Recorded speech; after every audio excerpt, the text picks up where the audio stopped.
अच्छे तरीके से काम करता है तो ही हम अच्छा सोच पाते हैं और जीवन में अच्छे अच्छे बदलाव भी ला पाते हैं।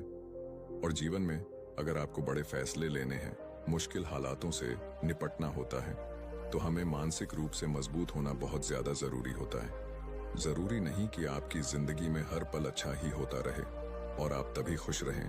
कभी कभी आपकी जिंदगी में ऐसे वक्त भी आएंगे जहां पर आपको भारी मुसीबतों का सामना भी करना पड़ सकता है। ऐसे में कई बार होता है कि इंसान मुसीबतों का सामना करते करते अपने मुश्किल हालातों से लड़ते लड़ते अपने जीवन से हारने लगता है। लेकिन वहीं पर जो इंसान मानसिक रूप से मजबूत होते हैं, वह इन मुश्किल हालातों से अपने कठिन समय से बाहर जरूर निकल आते हैं। तो दोस्तों, आज की इस वीडियो में हम अपने मुश्किल वक्त से बाहर कैसे आएं, इसी पर चर्चा करने वाले हैं। मैं 8 नियम बताने वाला हूं, जिसे अगर आप जान और समझ लेते हैं तो यकीन मानिए आप अपने मुश्किल हालातों से जरूर बाहर निकल आएंगे और आप मानसिक रूप से एक मजबूत इंसान भी बन जाएंगे। तो मित्रों, आज की यह वीडियो बहुत ही महत्वपूर्ण होने वाली है, इसे छोड़कर कहीं जाइएगा नहीं। मित्रों, एक बार एक बौद्ध महात्मा आश्रम में अपने शिष्यों को दिमाग के ऊपर कुछ प्रवचन दे रहे थे।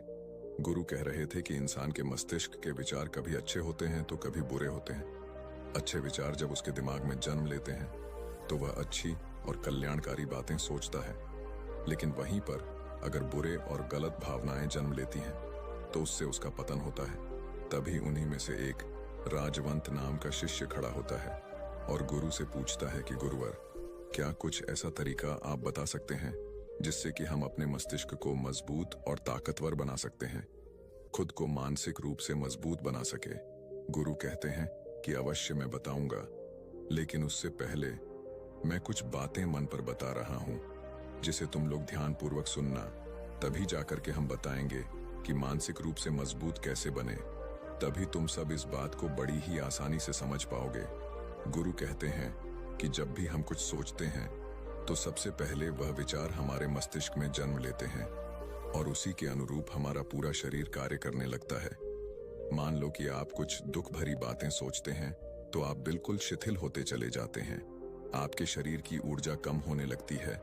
लेकिन वहीं पर अगर आप कुछ उत्साह भरी बातें सोचते हैं तो आपके शरीर के अंदर असीमित ऊर्जा बहने लगती है, आप वाकई में ऊर्जावान दिखाई देने लगते हैं। आप ये अनुभव खुद कर पाएंगे कि जब आप खुशी होते हैं तो आपके शरीर के अंदर बहुत ऊर्जा आ जाती है, आपका रोम रोम खिल उठता है। ऐसा इसलिए हुआ क्योंकि आपने अपने दिमाग में कुछ जोश भरी बातें सोची।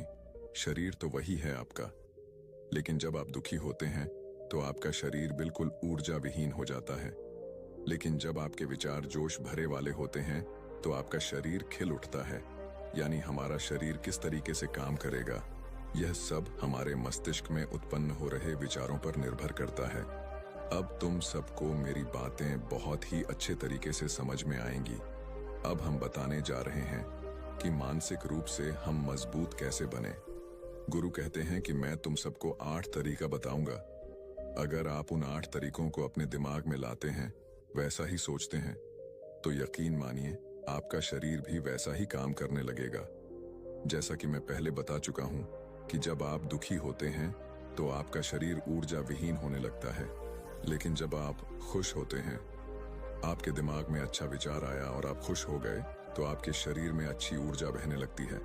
इसका मतलब यह है कि अगर हम वह 8 तरीका जान लें और वही हम अपने दिमाग में सोचे तो हमारा शरीर भी ऊर्जा और जोश से भर जाएगा, अर्थात हम मानसिक रूप से मजबूत बन जाएंगे।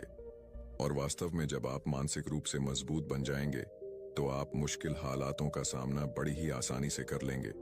गुरु कहते हैं कि शिष्यों, मानसिक रूप से मजबूत बनने का पहला नियम है, जो हो चुका है उसकी परवाह करना छोड़ दो। गुरु कहते हैं कि शिष्यों, मुझे यह बताओ कि सूर्य किस दिशा में उगता है।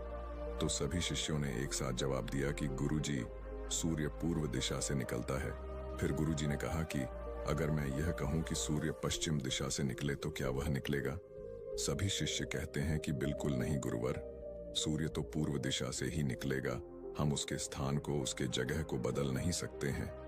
फिर गुरु कहते हैं कि मान लो बारिश का मौसम है और अगर मैं यह बोलूं कि बारिश बंद हो जाए तो क्या हमारे बोलने से बारिश बंद हो जाएगी?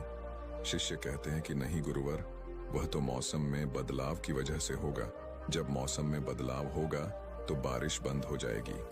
फिर गुरुजी कहते हैं कि अगर मैं तुम लोगों से यह कहूं कि ठंडी के मौसम में गर्मी पड़ने लगे तो ऐसा होने वाला तो नहीं है।